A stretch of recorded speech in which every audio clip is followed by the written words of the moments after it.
umaga sa inyong lahat. Okay. Palapakan muna natin si Lord. Thank you, Lord. Thank you, Lord. Thank you, Lord. Yung sinabi kasi ni Pastor na nandun ako sa Masbate. Yung aming, way back 1969, ha?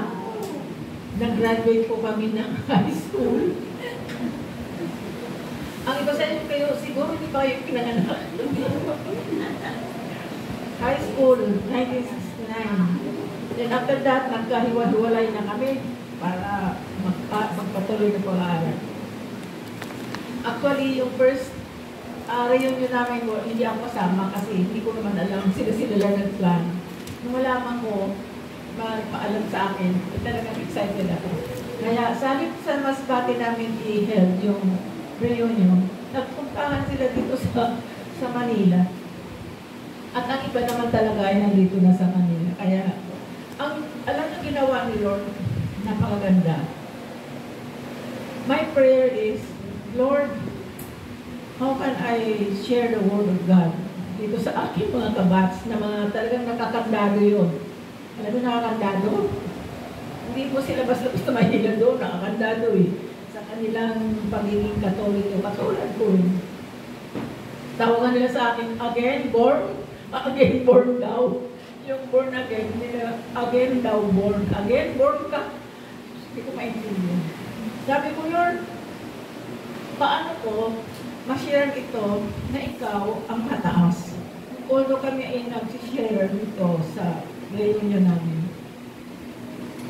Isang kasama namin dumating. Yung isa naman kasama namin, inalok yung kasama rin namin na masakit daw ang tuhod eh. Pinainom ngayon nung isa, binigyan ng gamot. Nagkataon na talagang salit na gumaling, lalong hindi na makalakad. Talagang dalawa niyang babae yung nag-akay sa kanya. Sabi ko, anong pangalan ng gamot? Ay, hindi daw niya alam.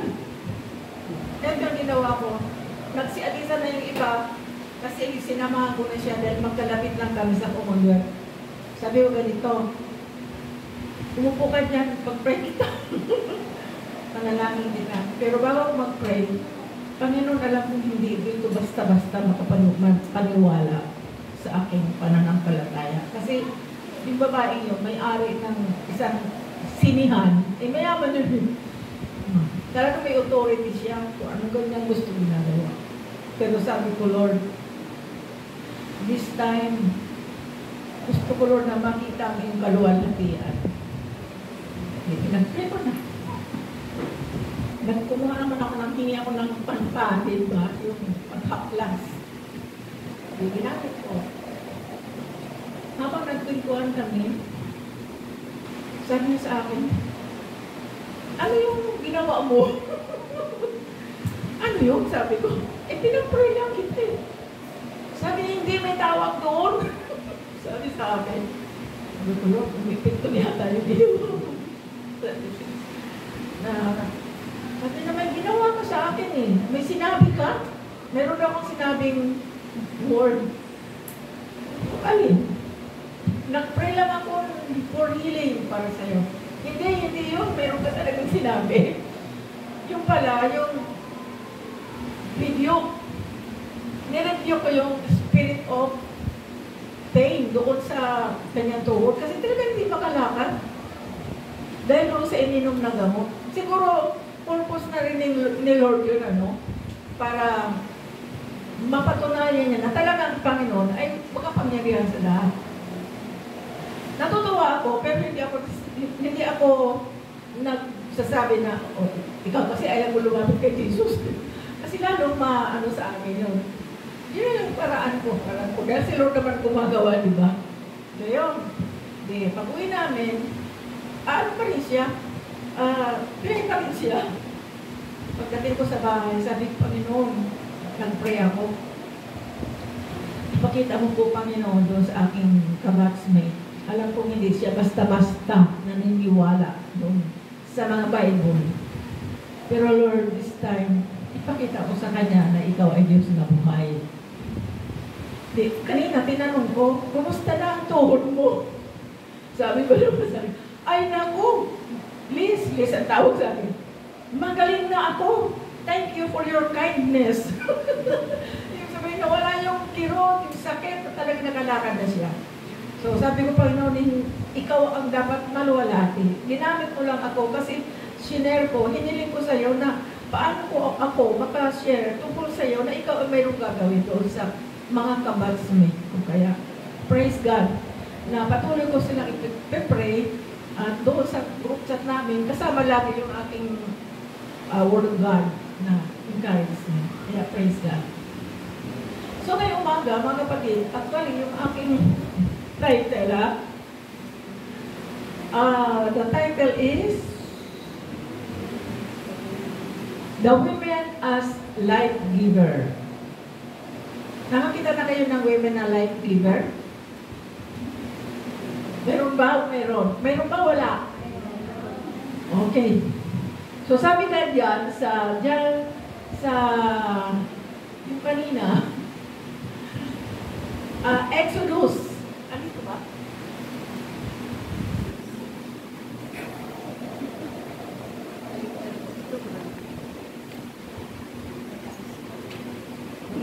Patras. Okay, ano yun eh? Ayan, the women as life giver in Exodus chapter 1, 15. Yun, hanggang 19. Okay. Babasahin ko lang po ito kasi ang title ng ano ko ay Ang Babaeng Nagbibigay Buhay. Okay. At mamaya, i-connect natin kay Jesus. Diba? Okay. Sabi dyan, and the king of Egypt spake to the Hebrew midwife of which the name of the one was Shiphrah, and the name of other is Puah. And he said, when you do the office of midwife to the Hebrew women, and see them upon the stool, if he be a son, then he shall kill him, but if be daughter, then she shall live.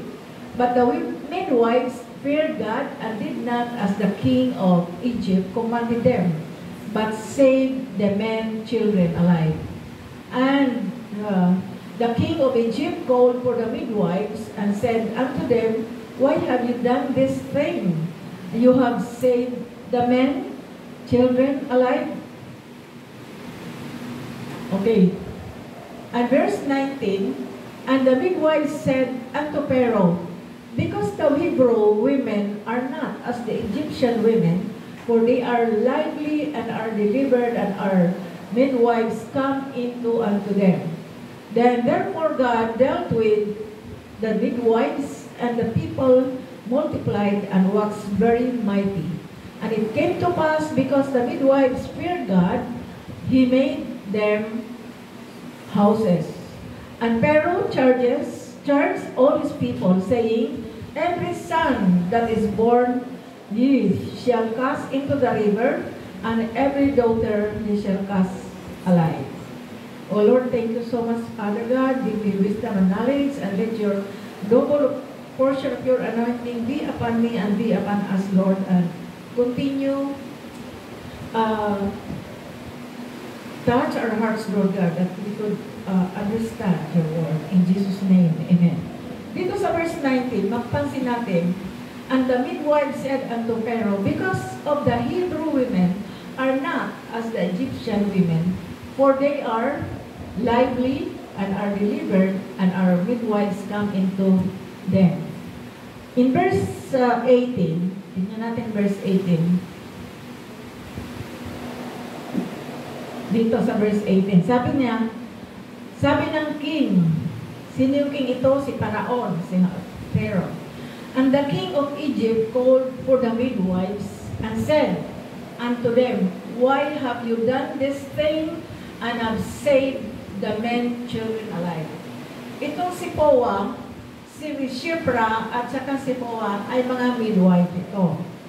At sila yung mga Hebrew women, midwives, na sila yung nag-deliver sa mga women din na mga Hebrew.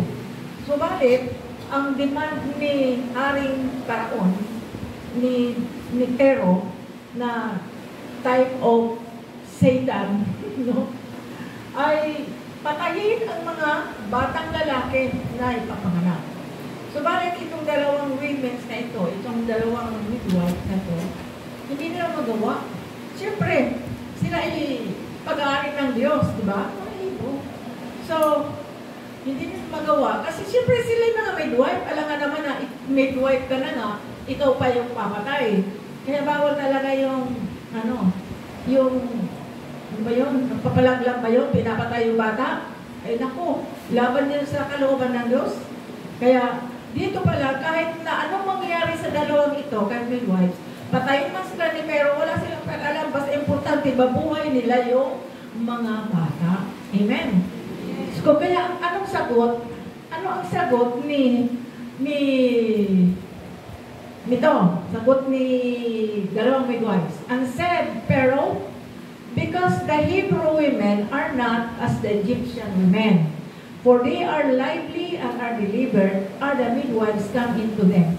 Anong ibig sabihin ng the word Hebrew women?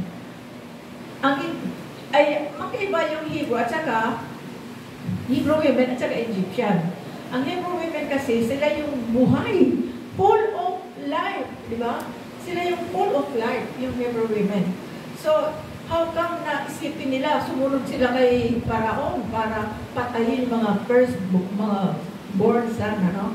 So, hindi talaga nila magawa. Yun, kasi talagang pinanindigan nila na si Lord na hindi pwedeng pumatay sila ng buhay. Kaya nga, kaya nga sila yung mga midwife na nagbibigay buhay. Another woman na nagbigay buhay ay sino? Di ba si baby Moses ay na-save sa isang woman din? Di ba? Okay. Yung mga tayo, ng mga kababaihan, ng mga nanay, ang mga nanay dyan. Di ba, ng mga naka? Di ba? Wala ka nang ibang ginawa kundi, baby, ingatan ka dito, nahawak-hawak mo yung tiyan mo, sabi ng mga asawa, pakinggan mo nga. Di ba, ganon ang katuwaan, amen? Pero sabi ni Satanas, kasi nagka-problema, lalo na yun sa mga tinatawag na infanticide, alam mo yung naglaglagan, nagpapalaglag, ay di mo yan ni Satanas, di ba? Ikaw yung binubulungan ni Satanas para patayin mo ang buhay na ibinigay ng Diyos. Amen? Kaya dito sa dalawang midwife na ito ay napakaganda ng kanilang presentation, ng kanilang ginawa. Sa halip na sumunod sila kay Haring Paraon, sinunod nila ang gusto ng Panginoon. So ano kaya nangyari sa kanilang dalawa? Sabi ko, therefore God dealt with the midwives and the people multiplied and waxed very mightily. So tinulungan sila ng Lord kasi pinili nila ang gusto ng Panginoon. Para yung very risk sa kanilang buhay, risky ang buhay nila, okay lang. Kahit sila patayin sila ni Haring Paraon, ang importante, masunod nila ang kalooban ng Panginoon. Kaya, nais ko lang din sa inyo sabihin, mga nanay, magiging nanay, never na mag-isip kayo na ipalaglag ko ito dahil wala tayong pera. Ipalaglag ko ito dahil nag-iisa ito, walang ama. Di ba mga ganon?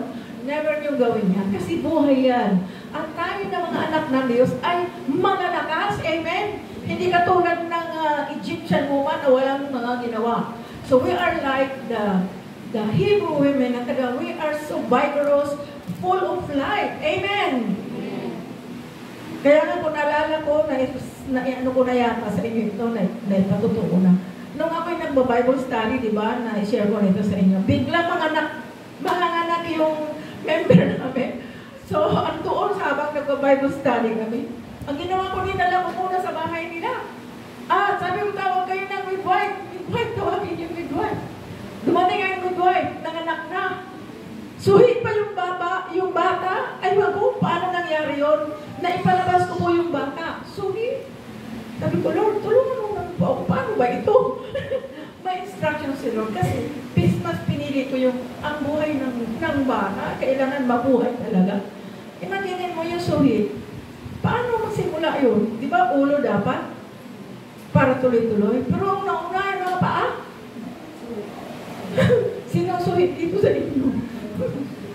Suhit ba? Suhit. Mga paa. Isa-isa ko yung binubuno. Ang taga-tulak kay doktora nga pero may dentist. Paano walang doktor? May doktora, dentist. Tapos yung nagpaanak, pastor. Pastora. Kasama naman namin si Lord. Amen? The woman give life. Diba? So lahat tayo. Ang mga nanay, ang hirap mga anak, diba? Mga nanay, ako nung mga anak, ako sa nag-iisa kong anak, pinorsip ako, alam mo yung porsip? Dinamitan yung parang sandok. Ako, kinikwento ko lang sa inyo yan kasi operada ako. Ay, nabuntis ako. After 1 year. Isipin natakot yung doktora, yung midwife, baka bumuka yung operasyon ko. Nagtawag ng doktor. Tapos, pinorsip ako. Hindi ko alam kung paano yun. Basta paglabas ng anak ko, may tama dito. Sa sandok. Pero ang lahat ng yun, ay iningatan ako ng Diyos. Iningatan ng Diyos yung baby, yung bata. Kaya may plano sa ang Lord sa akin. Hallelujah. So it came to pass because the midwives fear God. Yun na yun. Ano ginawa? And Pharaoh charged all his people saying, every son it is born, he shall cast into the river. Oh, ito na naman, panibagong instruction na naman ni Pharaoh. Na ang lahat ng mga son ay itapon sa Nile ba yun? Sa river? Okay? So another yun? Pero ang daughter, mananatili. Kasi babae. Meron kasi siyang sama siguro ng loob ni Pharaoh sa mga ginawa. No? Okay, and then in verse 21, okay? Ayan na. So, wala na, So, yun ang point ko doon. Na, ayaw talaga ng Pharaoh na mabuhay ang mga firstborn son. Sinong firstborn son dito? Oh, wow. Praise God. First daughter ako. Ako naman po yung panganay sa amin. Kaya lang babae.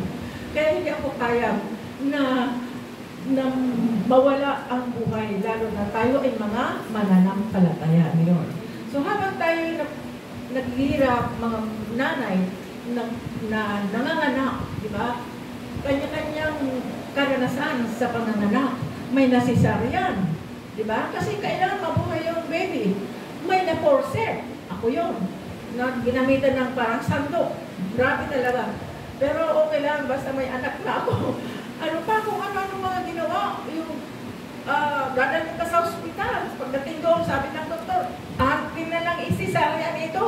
Kasi hirap na hirap, di ba? So, grabe talaga ang hirap ng isang ina sa pagbibigay ng buhay or give birth to their children. So, kaya mga dalaga, mga hinuli, mga nanay, kung mag-asawa kayo, huwag kayo mag-isip na kung wala pa kayong pera, wala pa kayong trabaho, ay buntis ka na, sasabihin ko, umin ko muna ng gamot para walang lang. Magagalitan kayo ni Lord niya. Kung dati nyo ginagawa yan, hindi na ngayon. Amen? Dahil kasama tayo ng Panginoon na tutulong sa atin. Okay, next. Eto na, balik na tayo dito sa ating nag-aralan. Ito. 1 John chapter 11 verse 13. Ano ang connection ng give birth ng isang ina na nagbigay buhay at dito sa ginawa ni Jesus, no? Tingnan natin kung anong connection nito. Ang sabi dito, and this is the testimony God has given us eternal life. And this is life, and this life is in His Son. Number 12. Whoever has the Son has life. Whoever does not have the Son of God does not have life. I write these things to you who believe in the name of the Son of God, so that you may know that you have eternal life. Diba ang ganda? Amen? Amen. Tingnan natin kung eternal life lang talaga ang binigay ni Lord. Eternal life lang ba? Talaga? Okay. Ito na. But Jesus, the giver of life and life. Yun yung binasa natin kanina. So, eternal life lang ba ang binigay ni Jesus? Hindi. Mayroon tatlong life na ibinigay si Lord. Amen? yung tinatawag na physical life. In Genesis chapter 2, verse 7, sabi doon, breath of life. When God created Adam, He breathed the breath of life into the man's nostrils, and the man became a living person or the living soul. Ano ngayon ang mayroon sa atin? Di ba mayroon na tayong 5 senses? Yan yung breath of life na binigay ni Lord para mag-isip, umibig, di ba? Ano yung sense of thinking, sense of hearing, sense of feeling, ano ba? Sense of, ano ba yun? Di ba yun, di ba? The 5 senses. Hearing, hearing, thinking, feeling, tasting, basta 5 yun. Yun ang breath of life na ibinigay para maging living person ang isang tao. Ang tawag niyan ay physical. Kaya pinuutahin muna ng Lord sa pamamagitan ng ng yung dust, no? Tapos, siyempre kung dust lang, di parang robot, di ba? Kailangan magkaroon ng buhay. Amen. Kakaiba talaga doon sa midwife. Ang midwife, taga-palabas lang ng baby para mabuhay. Amen. Si Lord, iba, no? He gave life. He gave life and life. So, physically, ayun na, binigay na ni Lord yung 5 senses sa atin. Kaya kung galit ka, di ba dito, nagpupo yung sang galit mo, makita mo lang yan, talagang, aywan ko paano gagawin. Kasi may feeling of hatred, di ba? Di ba? Kasi physical life yan. Kaya ang ginawa ni Satanas, sirain ang buhay natin. Paisipin tayo ng mga masasama, ayan, mga lust of the flesh, itong iisip natin, yan mga tinatarget ni Satanas na binigay ng Diyos. Kasi physically, pwede pa tayong pahirapan ng kaaway. Kasi physical pa lang yan, di ba? So, pero tingnan mo yung ginawa ng Lord. He breathed the breath of life into the man's nostrils, and the man became a living person or the living soul. Buhay na, naging kaluluwang may buhay sa Tagalog, di ba? So that is physical life. And then, ano yun? Mayroon sa physical natin, the 5 senses. Amen. Okay. Alam naman ninyo, di ba? Pinag-aaralan natin ng high school tayo. Di ba? Okay. Next. Kaya kung tinanong, yung sense of thinking, marami kang naiisip. Di ba? Sense of hearing. Pag nakarinig ka ng pangit, talagang awayin mo ako dati. Ganyan dati kasi makasalanan ako. Pag nakarinig ako ng medyo lamang sa akin, talagang sinusubot ko yan. Yung sense of feeling. Yung mga kasama ko, mga chismosa yun. Yung mga kabansmate ko, Diyos ko po. Grabe. Mga marites. Tawa na lang ako ng tawa. Kasi wala naman ang masabi. Talagang ganun ang buhay, ganun ang personalidad nila. Dahil wala pa naman si Lord sa kanila.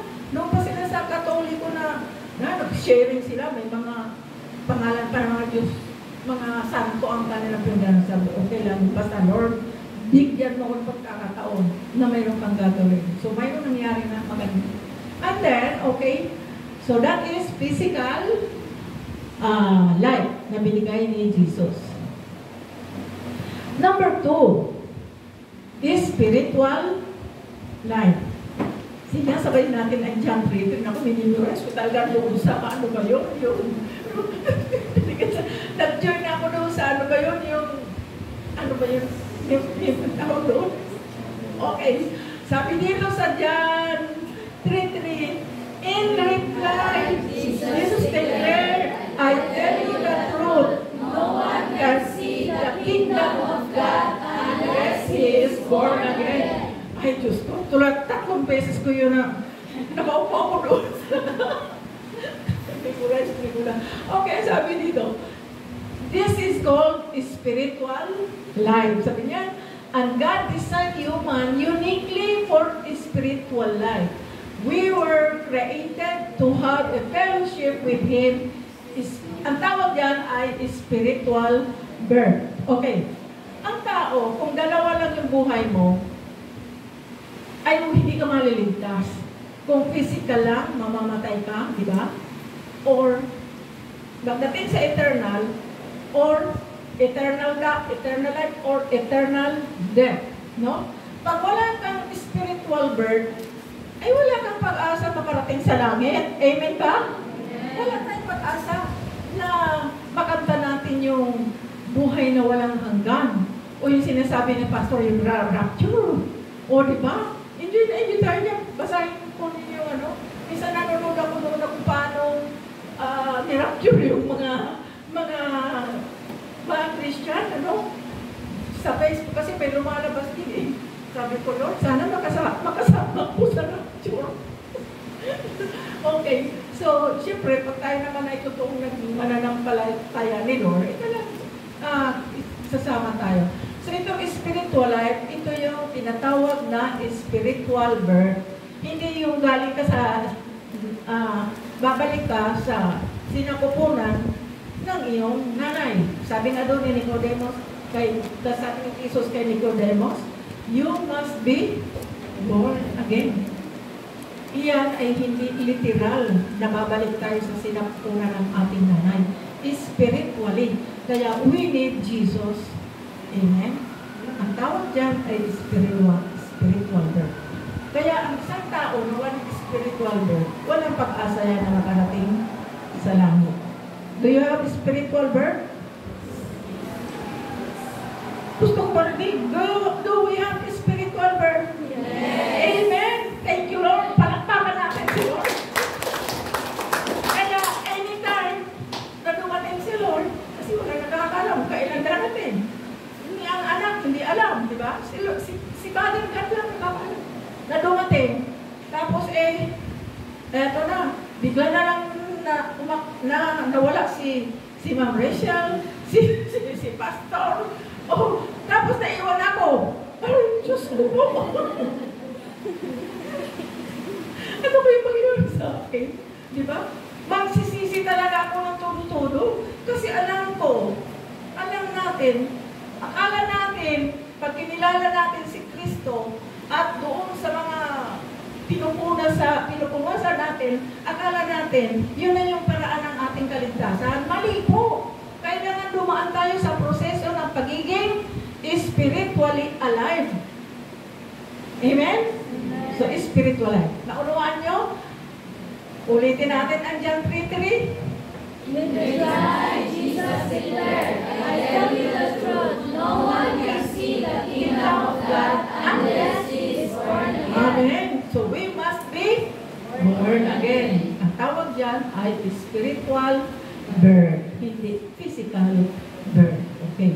And then number 3, sabi dito, for the wages of sin is death. But the gift of God is eternal life in Christ Jesus our Lord. So kung atin i-connect, ang tawag dito ay eternal life naman. So there are 3 kinds of life na ibinigay sa atin ni Lord, physically, spiritually, and eternally. Ngayon, sabi dito, for the wages of sin is death, but the gift of God is eternal life in Christ through our Lord Jesus Christ. Sino naniniwala? Dati ba, ano ang alam natin? Diba? Ang alam natin ay pumunta sa simbahan. Ayaw kong pumasok sa loob. Puros-puros lang doon. Tapos lalabas na uli. Anong klase? Anong klase? Ano lang pala tayo? Sabi mo, uy, baka Diyos ako. Tingnan mo, araw-araw ako nandun sa simbahan. Yung pala hindi naman talaga naglumuluhod at mag-priman lang doon sa simbahan kahit na doon sa mga nakatayo na mga walang na hindi gumagalaw. Pasok lang siya. Nakita yung, ano ba yun? Yung palangga doon na may tubig. Uuulan ako pupuros, lalabas na ulit. Ako yun. Sa Quiapo, dati ganyan ako. Kaya nasasabi ko sa inyo, kasi totoo na ginagawa ko yun. Nawa na huwag na mangyari sa inyo. No? Kasi spiritually, na tayo nila. So ngayon, ayan, ang tawag dyan ay eternal life. Ito yung sinasabi sa Romans 6, ito verse 23. So kung makasalanan ka, ano mangyari sa'yo? Di wala kang spiritual birth, di ba? Unless na magkaroon ka talaga ng total repentance, tanggapin natin si Lord, manampalataya tayo kay Lord, sumunod tayo kay Lord, sumurrender tayo, isurrender natin ang buhay kay Lord. Palagay ko, makakamta natin itong spiritual birth at tuloy-tuloy tayo magpapatuloy sa ating Panginoon. So, ang tanong ko, doon sa tatlo, ano yung una? Physical birth. Pangalawa, spiritual birth. Pangatlo ay eternal life. Eternal life nga. Yun yung sinasabi sa, sige, sabihin natin, John 3:16, 1, 2, 3. For God so loved the world that He gave His one and only Son, that whoever believes in Him shall not perish but have Eternal life, di ba? Ayan, eternal life. 2 Corinthians 5:17, i-memorize ko rin yan. 1, 2, 3. Therefore, if anyone is in Christ, he is a new creation. The old has gone, the new has come. Alam, saan yung tatlo? Sa tatlo yun? Anong verse yung sa tatlo na yun? Oh, anong verse? Anong life doon sa tatlo? Spiritual. Amen.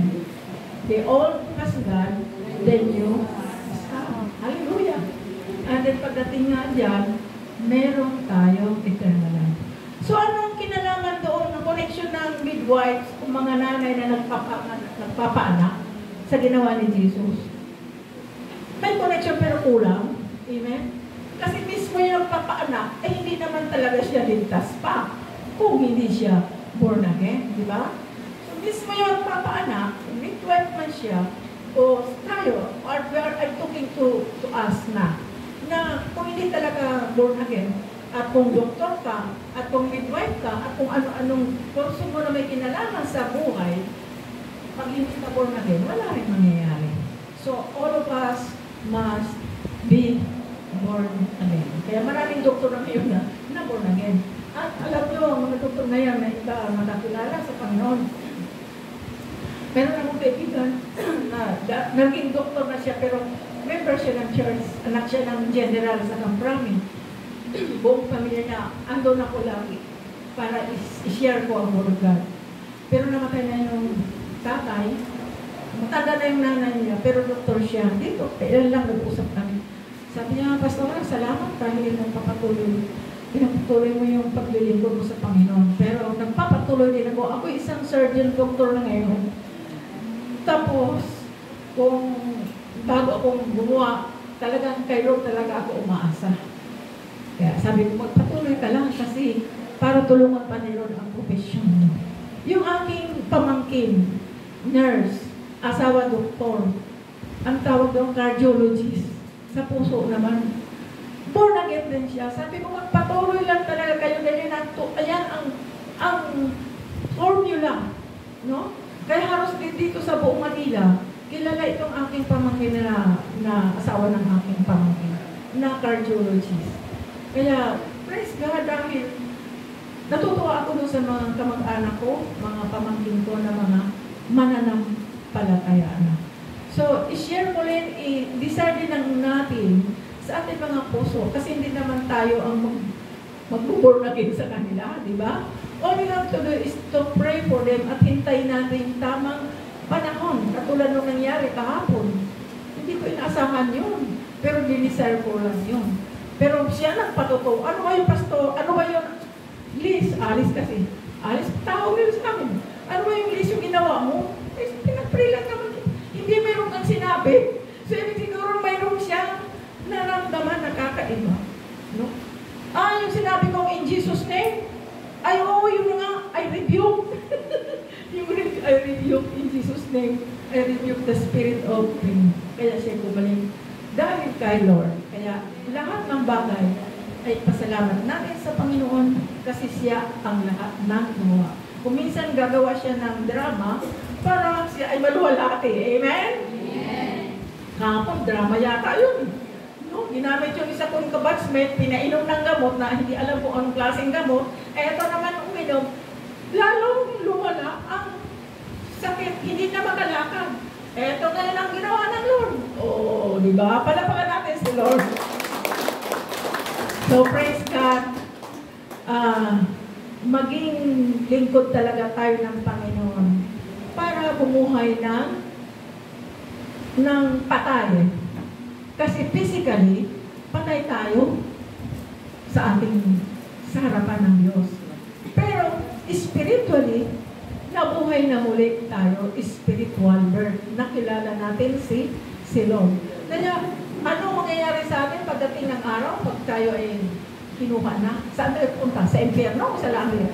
May pangako ang Lord, eternal life or everlasting life. Amen? So, ano man ang ating mga ginagawa, ano man ang provision na mayroon kayo, kailangan idulog ninyo sa Lord. I-connect ninyo si Lord. No? Kahit ano pa ang trabaho mo, magwalis ka dyan. Ano yung tawag doon yung sa mga nagwawalis sa kalsada? Mas maganda yun eh. Lord, tulungan mo ako magwalis para gumaan yung aking ginagawa. Diba? Masarap yun eh. Ako lahat ang ginagawa ko, Lord. Nag-iisa kasi ako doon sa opisina namin. Naku, nung bumaha talaga. Ay, wag ko eh. Ano ko yun eh. May Facebook. Grabing baha talaga. Pumasok sa loob ng buong opisina ng 4th floor. Pero yun yung 5 kwarto doon. Pinasok ng tubig. At ang iba doon, sarado dahil mga opisina yun. Ay, nakita ko lang yun, yung hallway at yung kusina.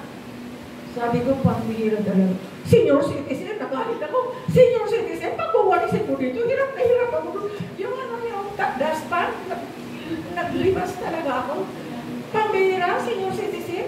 Tapos ako magwalis dito, hirap na hirap na nga. Nagreklamo talaga ako. What I mean is, Lord, salamat. Natapos ko rin ginawa ko sa tulong ng Panginoon. Magaan din yun yung ginawa ko kasi kasama ko si Lord. Amen. So lahat ng ating gagawin, mabigat man yan o ano man yan, lagi ninyong i-connect si Lord sa ating mga ginagawa, lalo sa ating mga buhay. Lalo na sa mga estudyante, ay kailangan ninyo talaga si Lord. Lord, bigyan mo ako ng wisdom, bigyan mo ako Panginoon ng ganun. Para matutunan ko ito. Walang imposible sa Lord eh. Yung walang kaalam-alam, bakit nagiging well-known? Kasi nung makilala niya si Lord, ayun, lalo siyang tinaas ng Panginoon. Amen? Treat life, physical, spiritual, eternal. Yun ang pamamaraan ni Jesus. Jesus gives life and gives life. He gives life and life. We are here, the Church of Light of Life. Hallelujah! Palakpakan natin po. Okay, so I hope you enjoy. Nag-enjoy ba kayo? Okay. Tandaan lang yung tatlong bagay. Kung dalawa namin yun, wala kang spiritual, sikapin mo na magkaroon tayo ng spiritual. So, sige, pray tayo. Maraming pong salamat, Panginoon, sa pagkakataon na ito. Lord, sa aming pag-aaralan. Patuloy na po ang Panginoon na gabayan mo kami at i-direct mo ang aming mga buhay, Panginoon, upang huwag kaming maging instrumento ng kaaway o mabalik sa dati namin mga buhay, Panginoon. Puspusin mo kami, Lord, ng iyong kapangyarihan, ang iyong presensya na lagi namin inaasam-asam na manatili sa aming mga buhay. Salamat po, Panginoon. Ito po ang aming dalangin sa pangalan ni Jesus. Amen.